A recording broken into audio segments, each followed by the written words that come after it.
পরদিন ভোরে সূচনায় ঘটল বৃষ্টিময়। বাইরে তখনও ভালোভাবে আলো ফুটেনি। শীতল একটা হাওয়া বইছে আশপাশ জুড়েই। বাতাসে বইছে একটা স্যাঁত স্যাঁত বৃষ্টিময় ঘ্রাণ। মিথি সে বৃষ্টিময় ভোরেই জানালার ধারে দাঁড়িয়ে ভেজা চুল মুছল। অতঃপর মেয়ের কাছে এসে কিছুটা সময় মেয়েকে আলতো করে জড়িয়ে ধরে চুমু দিল। ওভাবেই কিয়ৎক্ষণ চোখ বুজে থেকে মনে হলো হিমেল ভাইয়ের মুখোমুখি হতে হবে সকাল হলেই। অথচ মুখোমুখি হতে হবে ভাবলেই কিশোরীদের মতো আকাশসম লজ্জা ঘিরে ধরছে মেয়েটাকে। মিথি ছোট শ্বাস ফেলে ওভাবেই উঠে বসে বিড়বিড় করলো কিছু যেন। অতঃপর রান্নাঘরের দিকে পা বাড়ালো। যেতে যেতে একবার হিমেলের ঘোরে উকি দিয়ে দেখলো ঘুমোচ্ছে এখনো। মিথি পা বাড়িয়ে রান্নাঘরে গেল, নাস্তা বানালো, বাকি রান্নাও বসালো। অতঃপর সকালের মধ্যেই সব শেষ করে ভেবেছিল টিউশনিতে চলে যাবে। হিমেলের মুখোমুখি আর হতেই হবে। অথচ কপাল খারাপ, আজ শুক্রবার, মিথির আর টিউশনিতে যাওয়া হবে না। মিথি এইটুকুই ভেবেই যখন আফসোস করছিল, ঠিক তখনই কেউ একজন এসে দাঁড়ালো তারই পিছনে। দূরত্ব বেশ খানিকটা নেই। ওভাবেই দাঁড়িয়ে থেকে ফিস ফিস সরে বলে উঠল, ঠিক আছিস মিথি? মৃদু পুরুষালী স্বরটা এবং প্রশ্নটা শুনে মিথির কেমন যেন অনুভব হলো বোধহয়।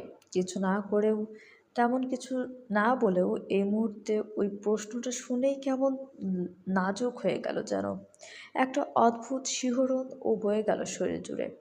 ঠিক আছে নাকি বলে কি মনে করাতে চাচ্ছে? হেমেল ফের আবারও বলল, রেস্ট কর গিয়ে মিথি, ঘুমিয়ে নে কিছুক্ষণ। ঘুম না হলে শরীর সুস্থ থাকে না, জানিস না? আমি নাস্তা বানানোর ট্রাই করছি, তুই যা। মিথি একইভাবেই দাঁড়ানো তখনও, গলায় স্পষ্ট করে এবারে উত্তর করল, হয়ে এসেছে নাস্তা বানানো প্রায়, আপনি ঘুমান, নাস্তা তৈরি করে ডাক দিব। হিমেল কিঞ্চিত হাসলো এবারে। চুলগুলো ভেজা তারও, বোধহয় মাত্রই গোসল করেছে। পরনে টি শার্ট আর ট্রাউজার। হিমেল চাপা হেসে মাথাটা নাড়াতেই ভেজা চুল থেকে জলের ছিটকে গিয়ে পড়ল মিথির ঘাড়েই। চুলগুলো একপাশে সরিয়ে রাখার দরুন ঘাড়ে পড়া ওই পানির বিন্দুগুলো স্পষ্টই চোখে পড়ল। মিথিও সোজা হয়ে দাঁড়ালো কেমন, ঘাড়ে হাতে বুঝলো পানি। পরপরই ফিরে চেয়ে দেখলো হিমেলের চোখ মুখ ও চুল ভেজা। বুঝলো উঠেই গোসল করেছে, আর তারপরেই বোধহয় তার কাছে এসেছে। ভেজা চুল থেকেই বোধহয় পানির ছিটকে পড়েছে। মিথি ছোট শ্বাস ফেলল। হিমেল আবারও বলল, আমার নির্ঘুম ঘুমানোর অভ্যাস আছে ম্যাম, আপনি যান ঘুমান গিয়ে, সকাল সকাল উঠে কাজ করার কোনো বাধ্যবাধকতা নেই। এই তো নাস্তা বানানো শেষ করেই ঘুমাবো, আপনি যান। হিমেল গেল না। ওভাবেই পিছন থেকে পাশে এসে দাঁড়িয়ে বুকে হাত গুজে দাঁড়ালো। চাহনি মিথির দিকেই তখনও। মেয়েটা বোঝানোর চেষ্টা করছে যে সে খুব মনোযোগ সহকারে কাজ করছে, অথচ মুখ ফুটে উঠছে মনোযোগ দিতে না পারার আফসোস। মিথি ফিরে চাইল, বলল, চা করবো আপনার জন্য? হিমেল একইভাবে চেয়েই বলল, আপাতত না। দাঁড়িয়ে আছেন যে? ইচ্ছে হচ্ছে। মিথি নজর ফেরালো এক মুহূর্তের জন্য। হিমেলের চাহনি তখনও তার দিকে নিবদ্ধ। কেমন উসখুস লাগছে মেয়েটার। এবারে আবারও ফিরে বলল, এভাবে তাকিয়ে কি দেখছেন? হিমেল ঠোঁট এলিয়ে চাপা হাসলো এবারে। নিজের ভেজা চুলগুলো হাত দিয়ে ঝেড়ে দিয়ে মিথির উপরেই ফেললো পানির ছিটকে। অতঃপর ঝুঁকে মিথির কপালে কপাল ঠেকিয়ে বলল, আমার ব্যক্তিগত মিথি ফুলকে। 3টা শব্দ, একটা বাক্য, অথচ মিথিকে এমনভাবে ছুঁয়ে গেল। মিথি সত্যিই চোখ তুলে তা চাইতে পারল না। হিমেল শুধু নিঃশব্দ হাসল, কপালের ঠোঁট ছুঁয়ে শুধালো, আপনি জানেন, আমার জীবনের ব্যক্তিগত মিথি ফুলে আমি এতটাই আকৃষ্ট যে জীবনের সবটুকু সময় তার দিকে তাকিয়ে থাকলেও আমার মুগ্ধতা কমবে না কখনো। এবং এবং এবং আমি আজীবনই এই মিথি ফুলের মুগ্ধতায় মুগ্ধ হতে চাই, বুঝলেন? মিথির মুখে ফুটল এবার বোধহয় মৃদু এক লাজুক হাসি। অন্য পাশে ফিরতে ফিরতে বলল, বুঝলাম। হিমেল নিঃশব্দেই হাসল, বুকে হাত গুজেই ওখানে দাঁড়ালো কিয়ৎক্ষণ। অতপর ফুরফুরে মন নিয়ে এলো মিষ্টির কাছে।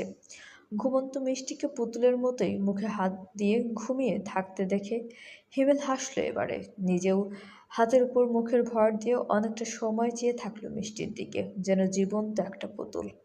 মিষ্টি হিমেল তাকিয়েই থাকে, অতঃপর কপালে চুমু দিয়ে বিড়বিড় করে বলে, দুইজন মিষ্টি।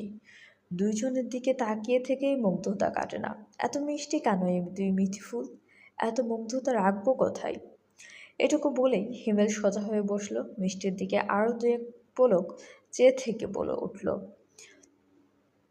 মিথিকে বলে নিজের ঘরে যেতেই চোখ পড়ল টেবিলের উপর রাখা একটা চিরকুট, গুটি গুটি অক্ষরে লেখা, জন্মদিন।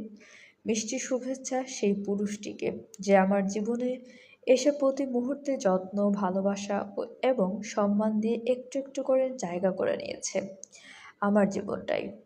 জন্মদিন শুভ হোক সেই পুরুষটির। আব্বুর পর যে দ্বিতীয় পুরুষটি আমায় আগলে নিয়েছে, খুব যত্ন সহকারে। শুনুন, ভালোবাসি। হয়তো আপনি যতটুকু বাসেন ততটুকু নয়, তবে আপনাকে মনের মধ্যে বন্দি রাখার মতোই ভালোবাসি। হিমেলের মুখে আচমকায় হাসি ফুটল, ঠোঁট এলিয়ে হাসল সে চোখ বুজে, আওড়ালো, খাঁচাটা যদি আপনার মন হয়, তো আমি ইহকাল পরকাল সবসময় বন্দি থাকতে রাজি মিঠিফুল। আয়মানের গায়ে হলুদের অনুষ্ঠানের আয়োজনটা করা হয়েছে আয়মানদের গ্রামের বাড়িটাই। বেশ বড় সড়ো বাড়িটা। সামনে প্রশস্ত উঠোন, বাড়ির পাশেই আছে আবার বেশ বড়সড় এক পুকুর। আশেপাশে গাছগাছালি, সবুজ ভাব, সবই মন কাড়ার মতো। মিথি, হিমেল, হিয়ারা এসেছে বিকালের দিকেই। সবাই একসাথে এসেছিল। দাওয়াত দুই পক্ষ থেকে পাওয়া হলেও হিয়ার ইচ্ছে ছিল ফিজার বাড়িতে যাবে। যত হোক, ফিজা আপুর সাথেই তার প্রথম পরিচয়।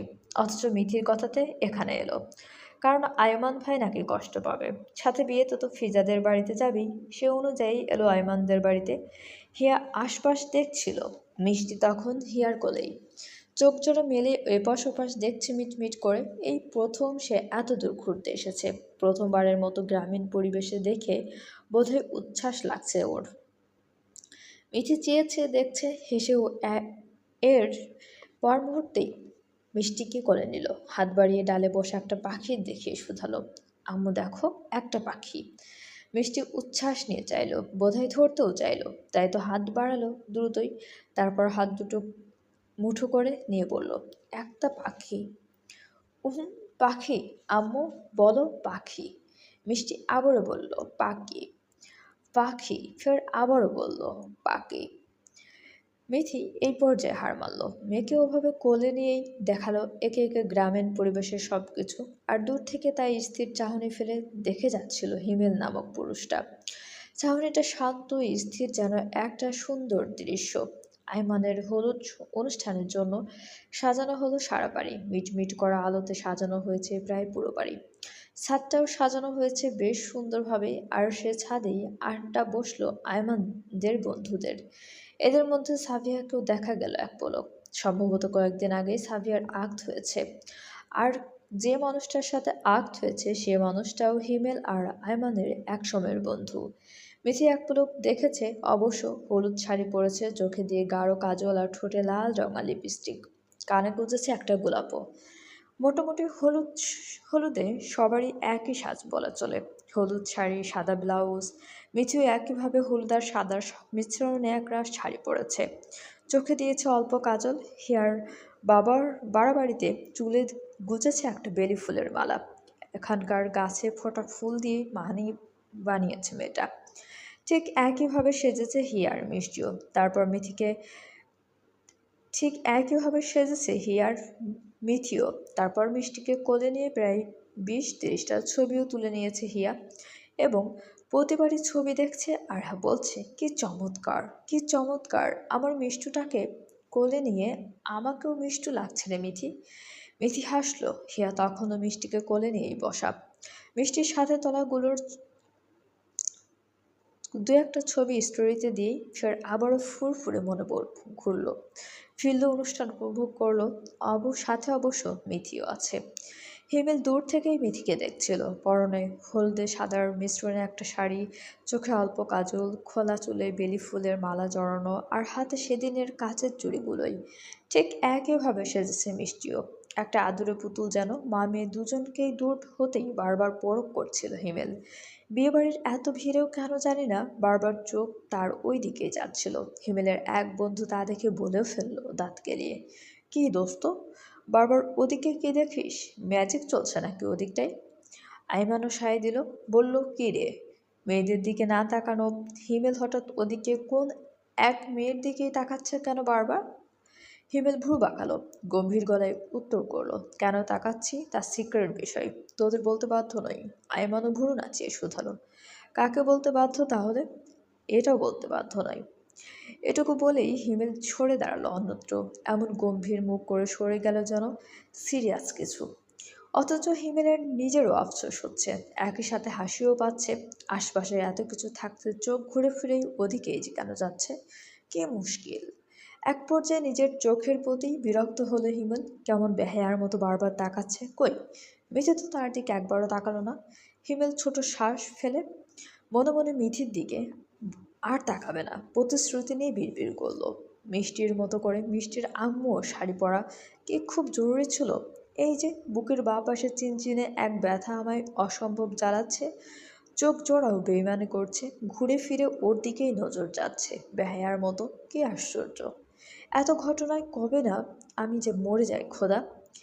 হিয়ার ফোনে প্রায় ঘন্টাখানেক পর একটা মেসেজ এলো। মেসেজটা দীপ্ররই, কথাবার্তা খুব স্বাভাবিক, বন্ধুর মতো করেই লিখেছে মেসেজে। এক পুতুলের সাথে অন্য একটা পুতুল, আমি তো চিন্তায় আছি, তোকে কেউ তুলে নিয়ে গেলে ওখান থেকে। একটাই বেস্ট একটাই বেস্ট ফ্রেন্ড আমার। হিয়া দেখলো মেসেজটা, মুখে ফুটলো মলিন এক হাসি। বেস্ট ফ্রেন্ড হারিয়ে গেলে কিছু এসে যায় নাকি? হিয়ার তো ইচ্ছে হয় হারিয়ে যেতে অনেক দূরে, যেখানে দীপ্র থাকবে না, দীপ্র ছায়া অবধি থাকবে না। এটুকু ভেবেই রিপ্লাই করলো, তোর বেস্ট ফ্রেন্ডকে অলরেডি কেউ চুরি করে নিয়েছে। তোর চোর, তবে চোরটা সম্ভবত কোনো ক্ষতি করবে না, নো চিন্তা। প্রায় সাথে সাথে সিন হলো মেসেজটা। রিপ্লাই এলো, কে সে, যার সাথে বিয়ের কথা ঠিক হলো? দীপ্র এরপর আর রিপ্লাই করলো না, তবে সেকেন্ড 2 পার হতে কল এলো। হিয়া প্রথমে রিসিভ করলো না, ঠিক একই সময়েই কল এলো ফিজারও। হিয়া ফিজার কলটা তুলেই কথা বললো ঘন্টাখানেক। আয়মানের কথা, কে কী করছে সবই বলা হলো। অতপর ঘন্টাখানেক পর হিয়া কল রাখলো যখন, তখন ফের আবারও দীপ্রর কল এলো। হিয়া এবার ছোট শ্বাস ফেলে রিসিভ করতে ওপাশ থেকে শোনা গেল, এতক্ষণ লাগে, কার সাথে এত কথা বলছিস রে তুই? হিয়া শুনলো, ছোট শ্বাস ফেলে এক প্রকার মজা করেই বলল, হবু বউর সাথে। দীপ্র তখন কণ্ঠে বিস্ময় নিয়েই বলল, রিয়েলি, তোর বিয়ে ঠিক হয়ে গেছে আসলেই? বললি না কেন আমাকে? হিয়া মজা মজা কণ্ঠটা কেমন নেমে এলো এবারে। দীপ্র তো তাকে বলেনি, বেস্ট ফ্রেন্ডের গুরুত্বটা দেয়নি তাকে, জানায়নি। হিয়া জেনেছিল দীপ্রর আম্মুর থেকে, তাহলে দীপ্র আসলেই বন্ধু ভাবতো তাকে। হিয়া নরম গলায় আক্ষেপ নিয়ে বলল, তুইও তো বলিসনি আমাকে তোর বউয়ের কথা। অপাশ থেকে একরকম স্বর এলো, এর জন্য বলবি না আমাকে? আশ্চর্য, ফোনও তুলছিলে না এতক্ষণ।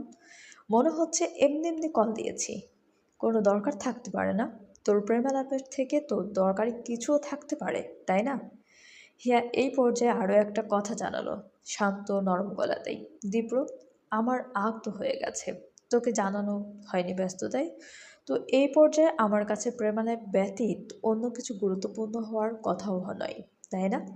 আমার হবু বর চায় না আমি কোনো ছেলের সাথে যোগাযোগ রাখি। ওপাশের দীপ্র তখন থম মেরে গেল বোধহয়, মনে হলো যেন ভুল শুনছে সে। শিয়া বলল, কি আহত হয়ে গেছে? ব্যস্ততা, ব্যস্ততার জন্য জানানো হয়নি? অথচ দীপ্রর সাথে হিয়ার কথা হতো প্রায়ই। হ্যাঁ, যোগাযোগটা আগের থেকে কমে আসছিল, কিন্তু হতো তো কথা মাঝে মাঝেই। তখনও কি জানানো যেত না? এতটাই ব্যস্ততা, এতবার, একবার বললও না, একবারও না। হিয়া ততক্ষণে কল রেখেছে। আকাশের পানে চেয়ে বিড়বিড় করে বলল, আমরা যাদের মন থেকে চাই তারা সব সময় থাকে অন্য কারো ভাগ্যে, অন্য কারো ঘরে, আর আমাদের ভালোবাসাটা থেকে যায় ওই না পাওয়াতেই।